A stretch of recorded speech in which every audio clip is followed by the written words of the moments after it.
Okay, in the name of Lord Jesus Christ, I speak, yeah. And now we come to, thank God, we now come to chapter 58. Right, now when you look at the introduction given to this chapter, again, it said, do not destroy, which is similar to the one that we have read before. Yeah. Now, you know, how can I put it? In this chapter, the emphasis is on, you know, the wickedness of the wicked, and also he prayed that the judgment of God would come upon them. Right now, I just want you to look at one or two verses, yeah, to understand the content of this chapter, right? And obviously, we said this is a sum, imprecatory sum, right? By that it means he is asking God, to not only to vindicate for him, but to judge, his enemies. All right. Okay, I just want you to look at verse 3. Yeah? Now, the wicked are estranged from the womb. They go astray as soon as they are born, speaking lies.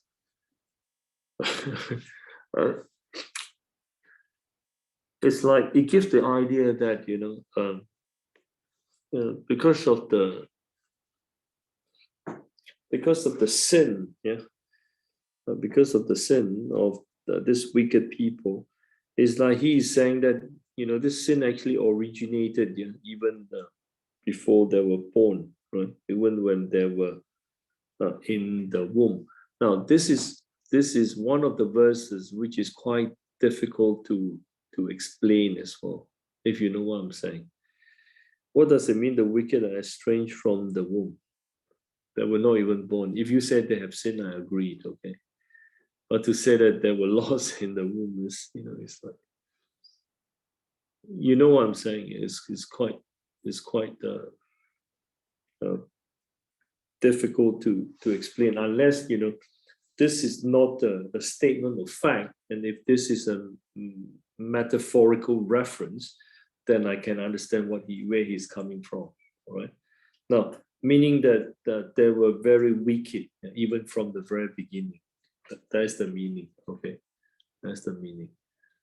Right. To say that an unborn child is wicked, then it's hard to explain. But if you say an unborn child is a sinner, then we have no problem with that, because that is biblical. Now, so my take of this is that, he's saying from the very beginning, a person is evil, right? Is evil. Okay, now the next one, yeah.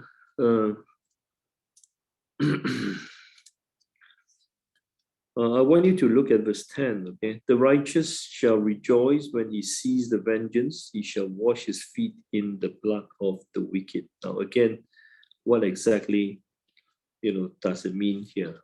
To wash his feet in the blood of the wicked, right? So,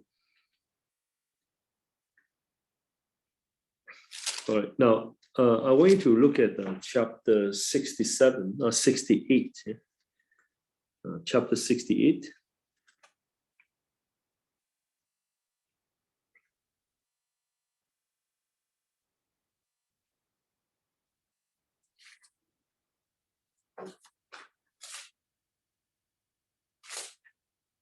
Okay, now read verse 23. Yeah? Of course, if you want to understand this, you have to read from verse 21. That your foot may crush them in blood, and the tongues of your dogs may have their portion from your enemies. Now, so I think by looking at chapter 68, yeah, my understanding is that it merely talks about God's judgment. That's it. Right? It may not be literal, right? But I think is the judgment of God. When God's judgment is very severe, it always the Bible would use blood to describe the severity of the judgment of God. Now, we can look at the Isaiah, okay.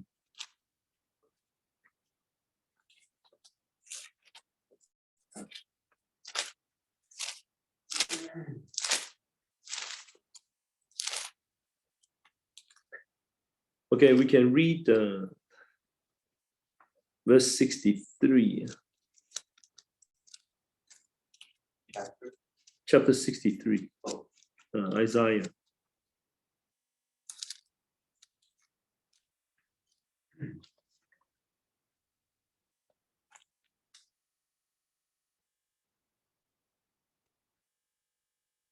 Okay, now we look at verse 1. Yeah. Now, who is he?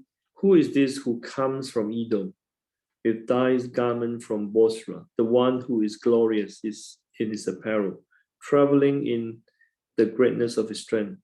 I who speak in righteousness, mighty to save. Why is your apparel red and your garment like one who tread in the wine press? Now I have trodden the wine press alone, and from the pit no one was with me, for I have trodden them in my anger, if you know what I'm saying, right? So when you see like blood is sprinkled upon his garment, because it's a description of God's fury. He was very angry to the extent that it's like, the blood was spilled all over his garment, that kind of idea. Okay, we can also look at chapter 34 of Isaiah. Yeah, we turn to chapter 34. Now we read verse 5. Yeah, verse 5 and verse 6. Chapter 34, verse 5 and verse 6. Now, for my sword shall be bathed in heaven. Indeed, it shall come down on Edom and on the people of my curse for judgment. Okay, now, judgment. Yeah, the sword of the Lord is filled with blood. It is made overflowing with fatness and with the blood of lambs and goats and with the fat of the kidneys of ram, for the Lord has a sacrifice in Bosra and a great slaughter in the land of Edom. All right. So I guess, these verses are talking about what? God anger towards, his enemies. It's not like literally, blood spilling all over. All right. I would take it as a metaphorical reference. All right. Okay, so these are the two verses here in chapter 58 which I guess require a bit of explaining. All right, so okay, now we come to chapter 58 now. We come to chapter 58. We're going to divide the chapter, right? Verse 1 and verse 2. Okay, verse 1 to verse 5, rather. 6 to 8, and then 9 all the way down to 11. Okay, now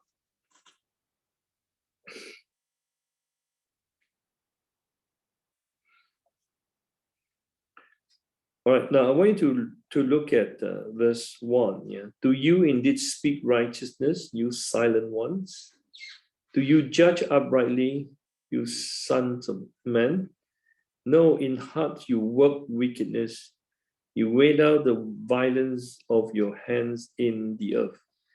Okay, now it's talking about, it seems to me that people who keep silence here, they keep silent for not for a good purpose, In fact, it's like according to the understanding given by David here is that, their silence is like how can I say?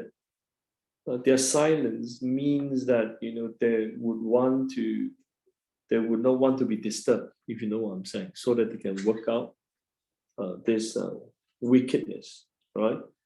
And in order to perform them in the earth.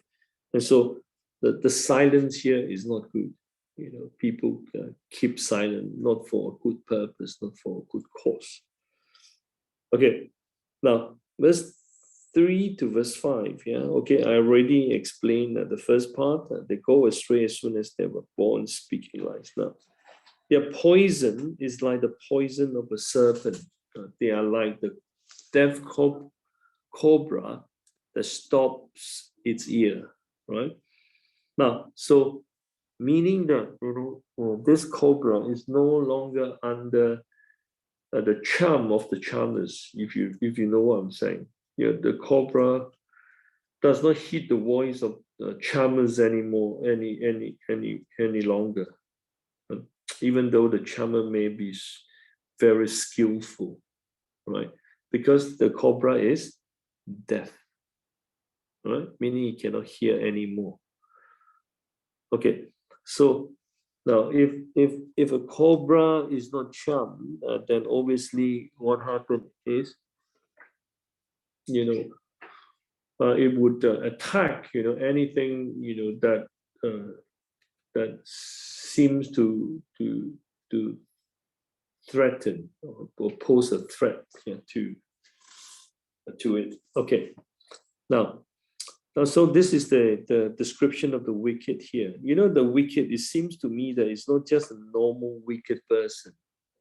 Well, I think this wicked people are, we said, who are wicked in the sense of the highest order. Right? Now, we look at verse 6 to verse 8. Now, break their teeth in their mouth, O God, break out the fangs of the young lions, O Lord. Now, so when you look at the description here, they are so ferocious that they were always on the attack, right? It's like they were like lions, that can kill, just with one bite or whatever.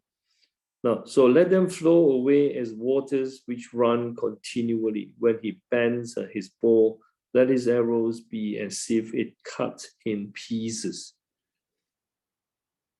Okay. Now, so David is asking that, these people be removed because of their wickedness, right? Things that can really destroy. Let him be like a snail which melts away as it goes, like a stillborn child of a woman, that they may not see the sun. Now, again, we said this is, an imprecatory prayer or statement made by, David against the wicked one, because the wicked one, the wicked ones not only would do evil against David, and more importantly, they would cause a lot of harm, to the nation as a whole. And so, and because of that, obviously David has to pray to God to not only to vindicate for himself, but to remove, the wicked.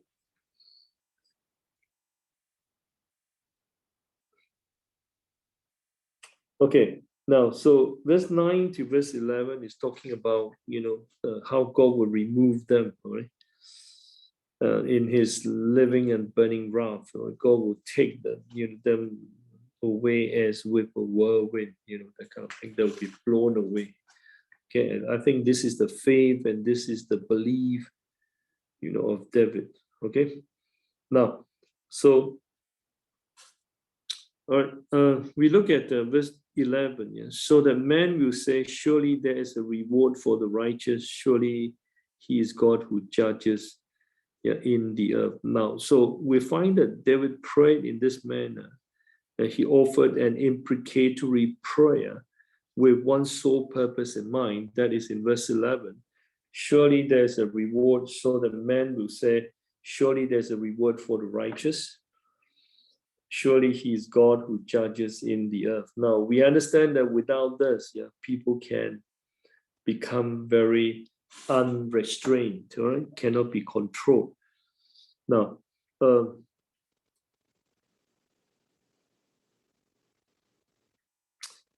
I think the same idea is also mentioned in chapter 59. Okay, when we come to like verse 11 to verse 13, we shall elaborate a bit more on that. Okay. Now, also, I think chapters 64, yeah, verse 9 and verse 10, yeah, is like this part of the Bible is, is giving us the same teaching, right?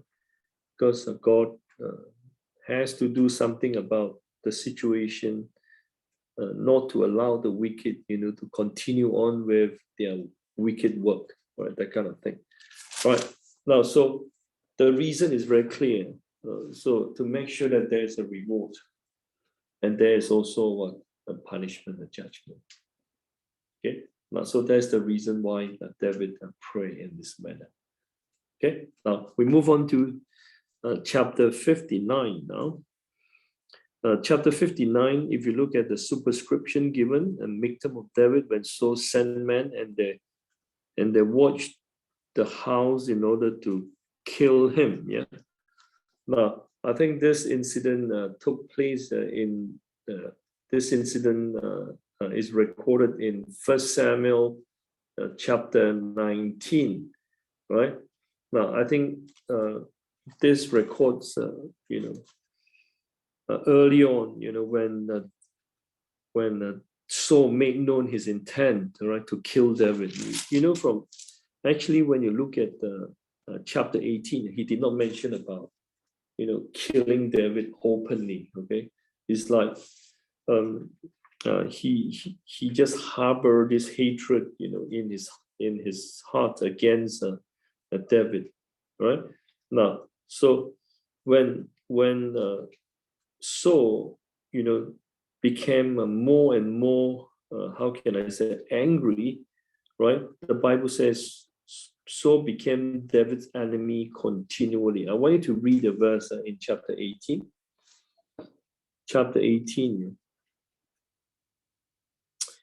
Now, you know that chapter 18, he plotted, to make David fall. It's like, oh, if you marry my daughter, then you need to bring, the foreskin of 200 Philistine men, that kind of thing, to hoping that, in the process, David would fall by the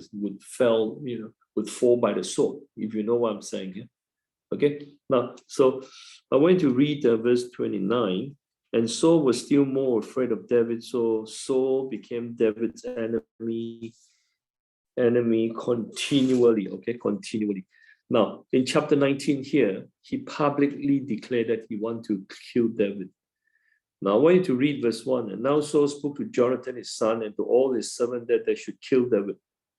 Right? Now, it's no longer in the heart. Now, this murderous intent has surfaced, has come out from the mouth of King Saul. Right? Now, we know that at the time, Jonathan jumped to the defense, of David. Okay.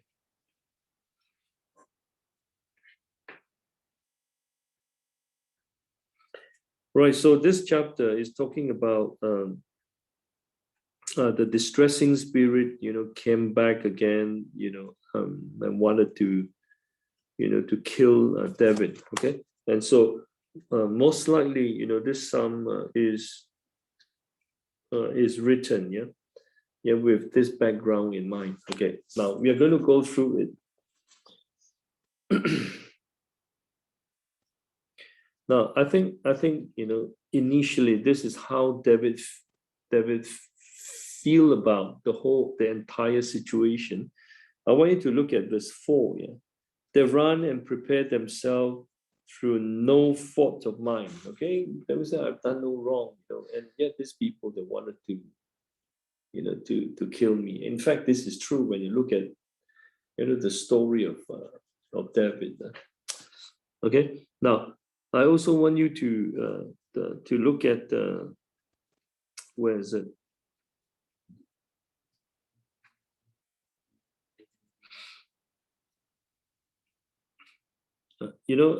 Verse 6 and verse 7. Yeah. At evening, they return, they growl like a dog and go all around the city. He's looking for him, it's like surrounding the house, watching him, and trying to ambush him, if possible. Now, verse 7, in that the belch with their mouth, swords are in their lips, for they said, who hears? All right. So this is the situation that he was in. Okay. Well, so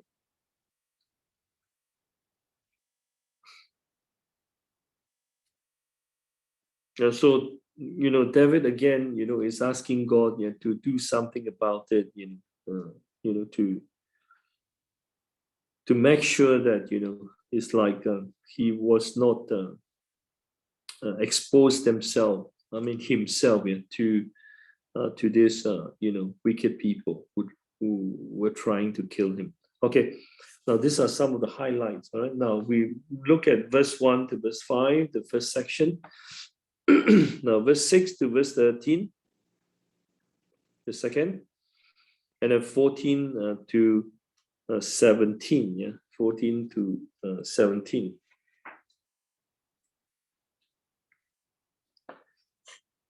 Now, I guess, you can imagine from the very beginning, David had already asked God to defend him. It dragged on for so long that it seemed that God did not even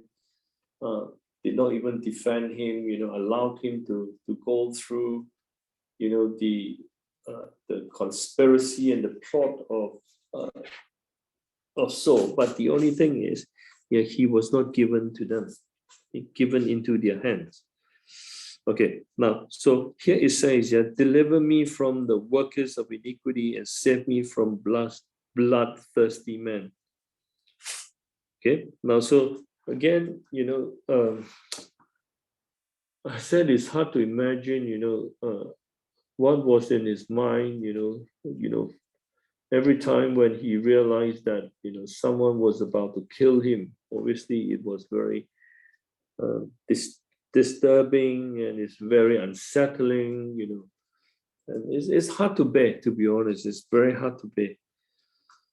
Okay, now verse 5, you therefore, O Lord God of hosts, the God of Israel, awake to punish all the nations. Do not be merciful to any wicked transgressors. So asking God, not to show any mercies to these people at all. And because when you look at the description given, they were like a dog, walking around the city, looking for an opportunity to pounce on David. Now, I think that how can I say? When David looked at the situation, is so gloom and hopeless, but there's always a source of light, Yeah. While he was passing through this how can I say, this tunnel of darkness, if I can put it this way. Right now, when you look at verse 8, but you, O Lord, shall laugh at them. You shall have all the nation in derision. I'll wait for you, O you, his strength. My God of mercy shall come to meet me. God shall let me see my desire on my enemies. All right. Now, so here David is saying, God, shall laugh at them. Now, this is very identical to the second psalm that we have read. Yeah, when they rage and God will laugh at them. And so this idea again, is presented here. All right, now it's presented here. Now, I guess when you look at this part of the scriptures, it mentioned about some of them. Some of the verses, I believe, they are not about the situation at the time, but I think it's like they are the extensions to what will happen in the future. All right, now, like from back to verse 7, indeed they belch with their mouth, sword are in their lips, for they said, who hears? Okay, I honestly don't believe that David have heard what they said, unless the Spirit told him so. All right, so that's why this could be more than just the reality that David had gone through, but there is an added, how can I say, level to what he has gone through, all right? And to tell us that, in the future, this is what will happen, to those who behave like David did, okay? Okay. All right, now, if you can turn to chapter 10, this is also the mindset that we have studied before, chapter 10, verse 11. Yeah. And he said in his heart, God has forgotten. He hide his face. He will never see.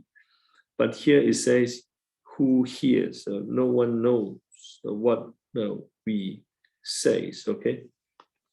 It's like they will not take into consideration their words, all right? They put God aside. They do not think about, and accountability is required, all right? Okay.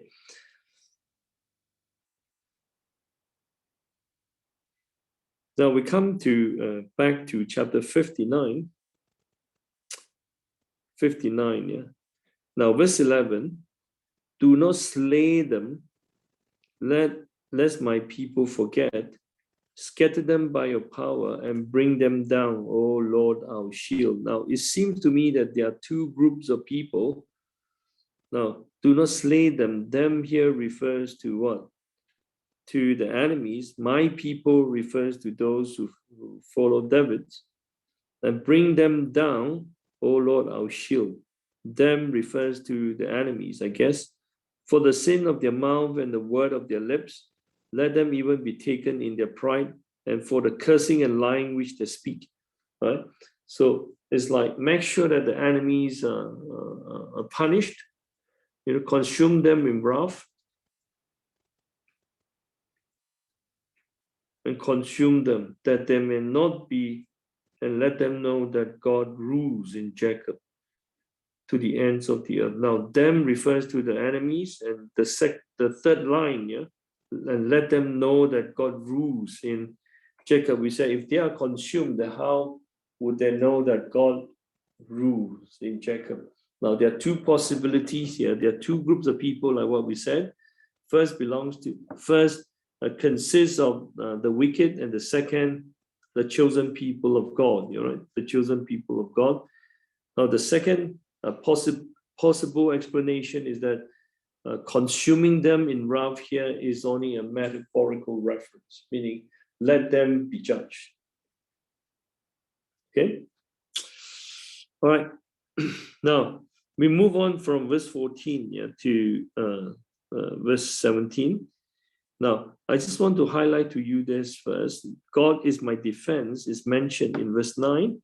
And when you look at 16, you have been my defense. In the middle, it says, and also the last one, it says, for God is my defense. All right. So, like in this chapter, David is trying to tell us that, God has been constantly on his side, to defend him, right? To save him from, how can I say, the power of King Saul, the power of King Saul. All right.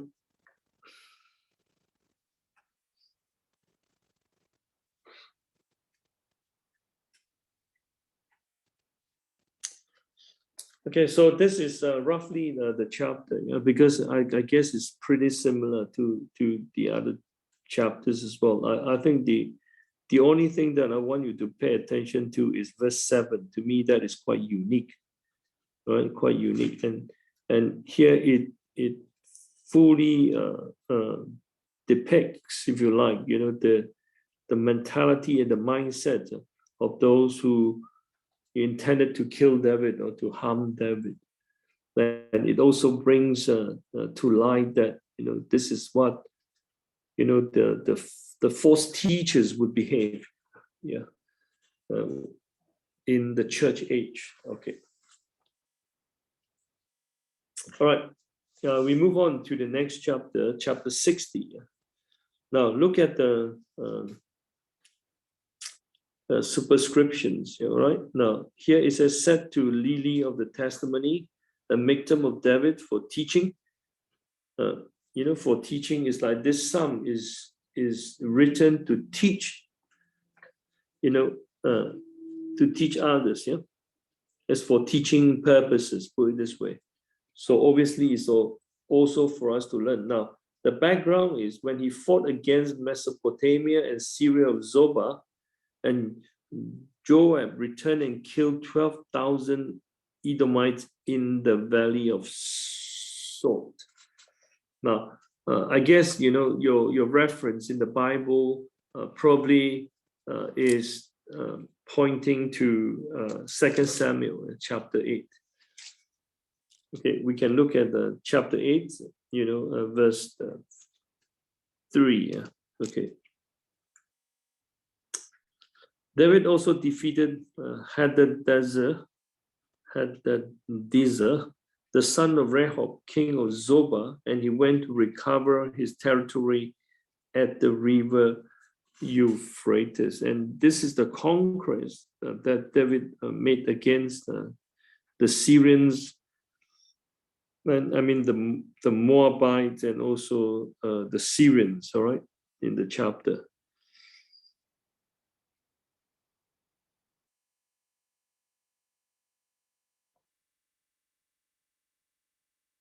Now, I think one thing that he did is quite unique here. I want you to read verse 11, chapter 8, verse 11. King David also dedicated this to the Lord, meaning all the articles of gold, silvers, and bronze that he collected in defeating, his enemies, right? And so he offered all this to the Lord. Now, also, when you look at verse 14, he also put garrison in Edom. Throughout all Edom, he put garrisons, and all the Edomite became David's servant. And the Lord preserved David wherever he went. Okay, now here it talks about God's preservation, right? Now, so on this occasion here, this was Joab. He killed many people on his way back. Okay. Now we are going to look through the chapter. Like what I said before,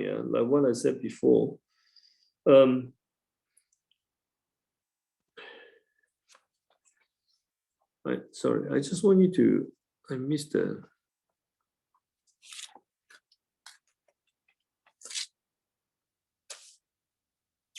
Yes. This Psalms can also be found in 108. I already mentioned to you, okay? I already mentioned just now. Did I not mention to you?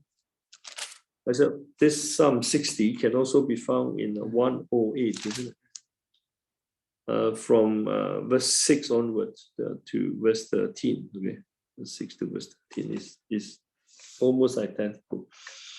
Okay, now we're going to go through the chapter. We said 1 to 5, 1 to 4, and then 5 to 8, and then 9 to 12. Yeah, 9 to 12.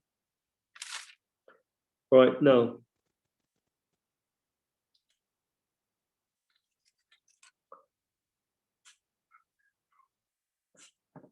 It seemed to me that although according to David, the psalm was written when the Edomite were defeated. Okay, now, but when you look at the first part, 1 to 4, it seems that David is saying something very different.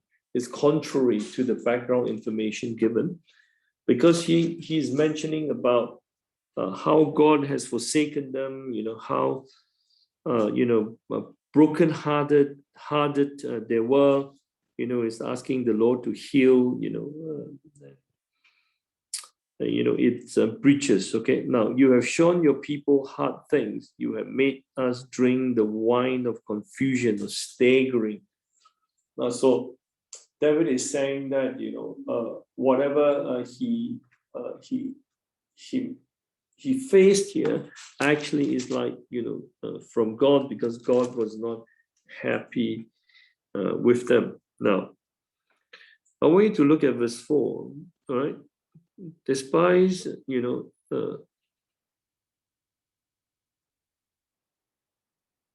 despite the fact that, they were like, made law by God, but verse 4 is quite encouraging because God has given a banner to those who fear him, that it may be displayed because of the truth, okay, because of the truth. So, when you look at to understand this, I want you to turn back to 2 Samuel.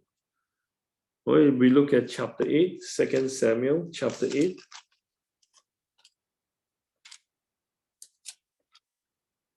Now, verse 15, Now, so David reigned over all Israel, and David administered judgment and justice to all his people. Now, it seems that, whatever David has done here, it's like, was supported by his good behavior and also, his acts of righteousness and justice, because, he administered judgment and justice to all his people. Right? So it's like, this is like a banner to those who fear God. Right? All right, now we move on, from verse 5. That your beloved may be delivered, save with your right hands and hear me.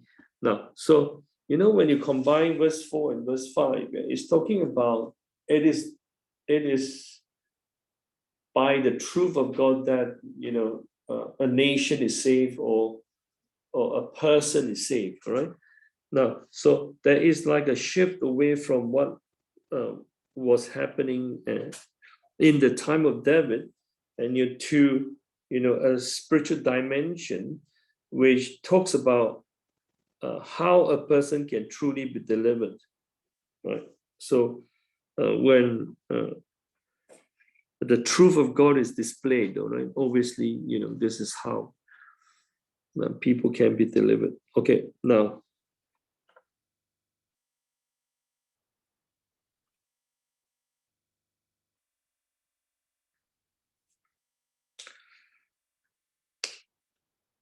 All right, now we read from verse 6 to verse 8. God has spoken in his holiness, I will rejoice.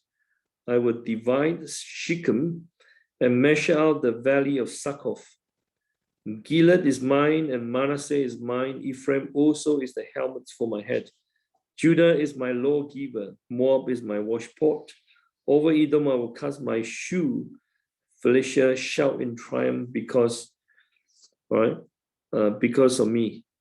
Now, here is talking about, God has spoken in his holiness. This is like what David has heard, okay? And I will rejoice, I will divide Shechem and measure out the valley of Succoth. Now, it's like telling,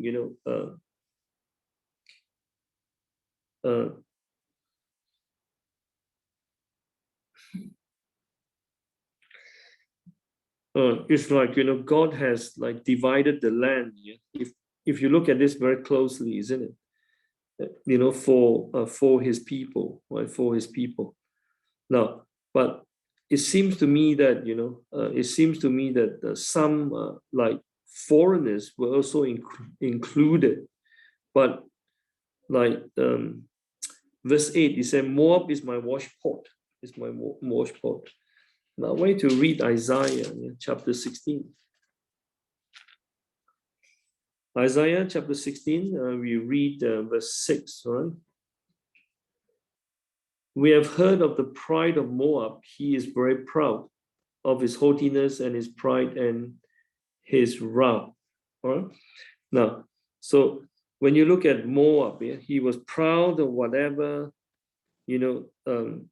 somehow is like, it seems to me that he is also given, Moab is also given, is also mentioned, yeah, in the division of land here. Okay.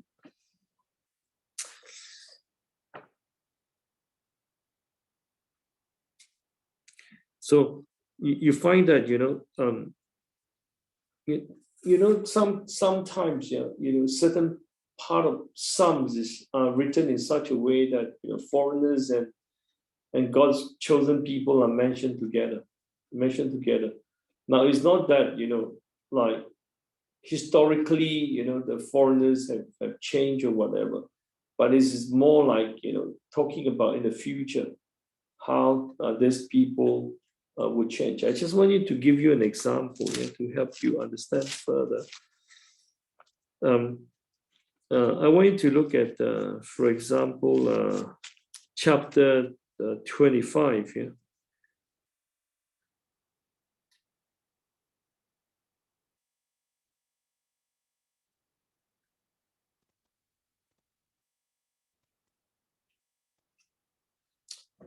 Okay, I want you to look at verse 10. It talk about what God would do on the mountain of the Lord. Okay, now for on this mountain the hand of the Lord will rest, and Moab shall be trampled down under him, as straw is trampled down for the refuse heap.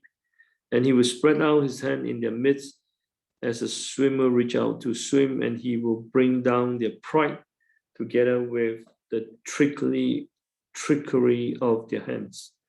Now, so I think, Moab must not be taken literally as, the physical Moab. All right, now there is a spiritual significance here. Anyone who behaves proudly is a Moabite. Okay, that's the idea. This is what God is going to do in this mountain.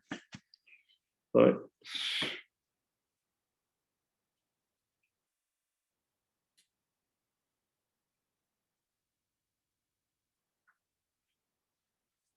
Okay, so you find that in God's holiness, this is what he will do to all these tribes, in his community. All right. Okay. So he would make sure that Gilead is his, Manasseh is his, Ephraim also is the helmet for my head. Now, obviously, helmet here is a reference to protection for my head. Okay.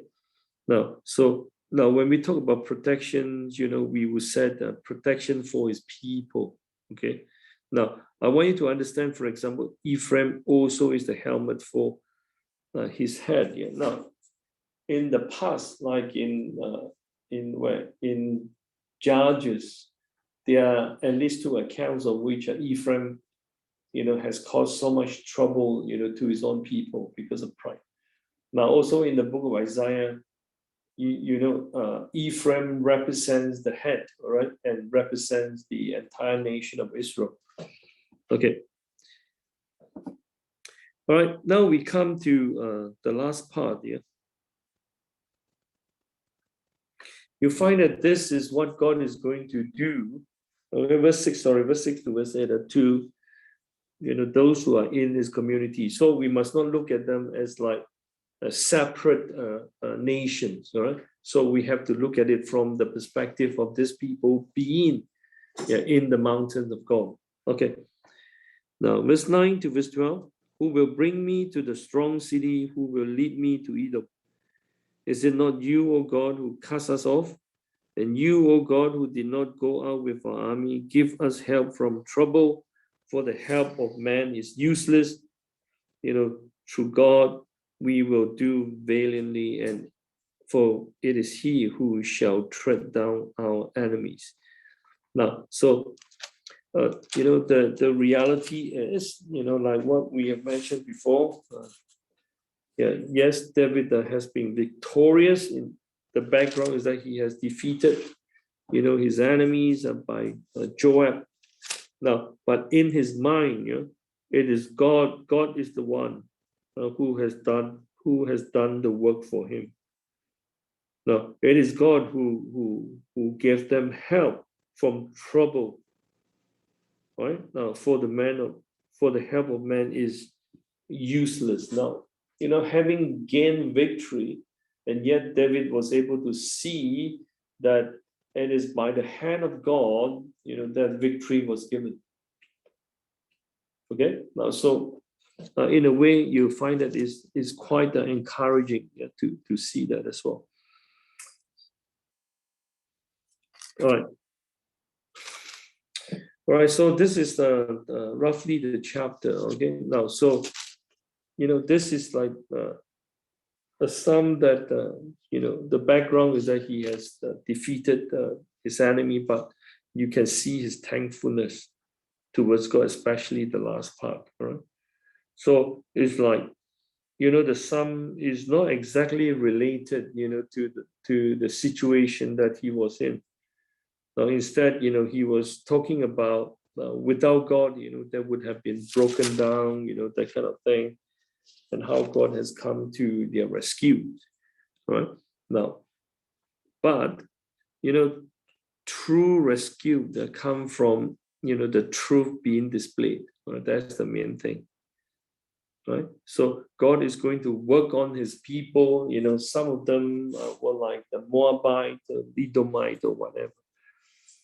And here he recognized that it is God who has given him victory. Without him, it would be useless. Okay.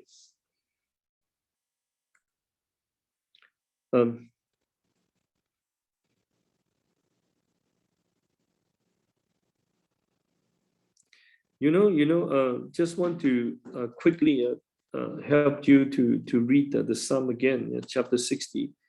Now, when you talk about victory over Philistia, Moab, and Syria, you can see this in 2 Samuel 8, verse 1 to verse 8. Okay, you can see that conquest made by David, verse 1 to 8.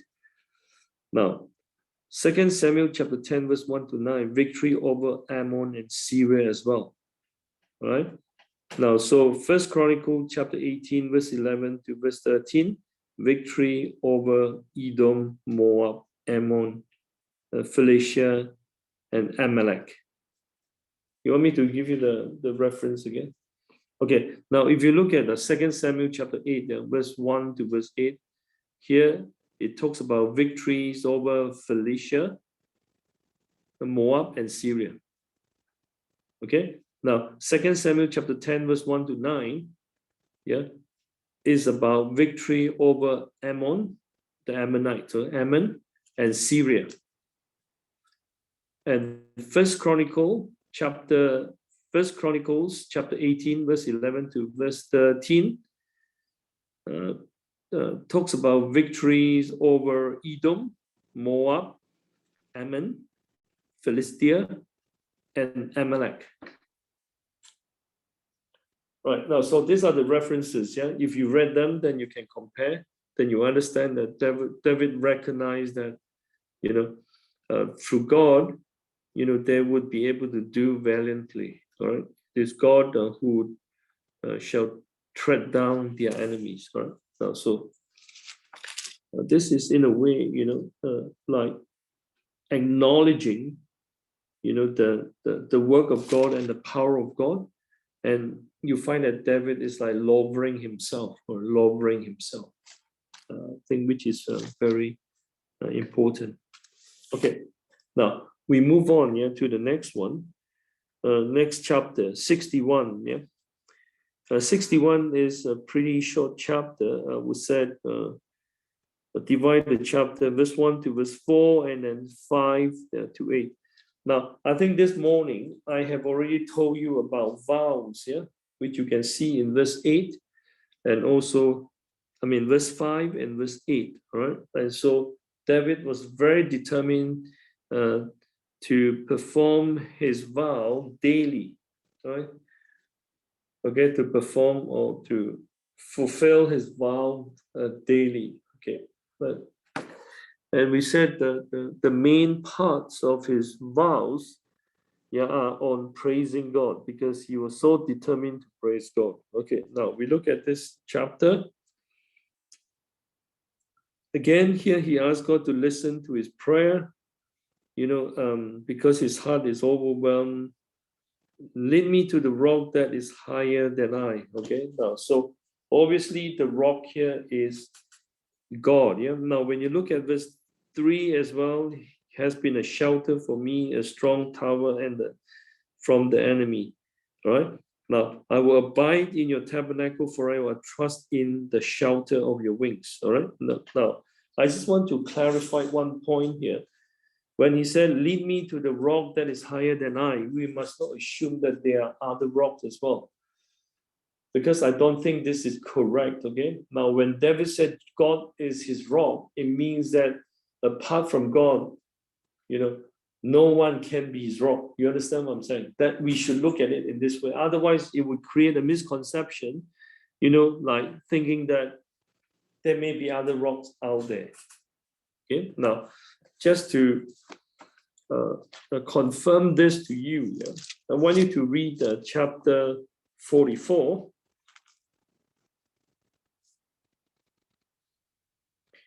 We read Isaiah chapter 44.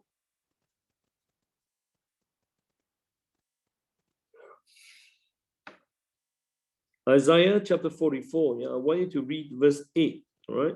Now, do not fear, nor be afraid. Have I not told you from that time and declared it? You are my witnesses. Is there a God beside me? Indeed, there is no other rock. All right, so when rock is mentioned, it means that there's only one.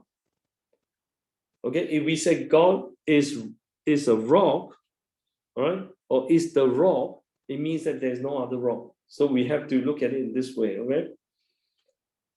Now, just like when God said there is only one sheepfold, it means that there's no other sheepfold apart from the one that God has established. You get what I'm saying? The Bible is always very clear about this. Okay, I guess we have studied this already. I'm not sure if you still remember. I want you to turn to Psalms chapter 18. And we read verse 31. I think I mentioned this to you as well. For who is God except the Lord, and who is a rock except our God? So there's only one rock, right? Okay, now, so if there is only one rock, then obviously there's only one shelter, which is safe and secure. And we know that that is God himself, right? Okay. Now, a strong tower from the enemies. Now, a strong tower means that there's only one tower, that can protect us from the enemies, all right? Now, so all these are singular. You know what I'm saying? We must not think of it in a plural sense, meaning there are others out there. Okay. Now, and because of that, if you look at verse 4, I will abide in your tabernacle forever. I will trust in the shelter of your wings. Now, sometimes we question, why is it that David, desired to abide in God's tabernacle? Because God's tabernacle is where God is. And obviously, that is the place where you can find the rock. Or we said, that is the place where that we can shelter ourselves away from the storms or the tempests, all right?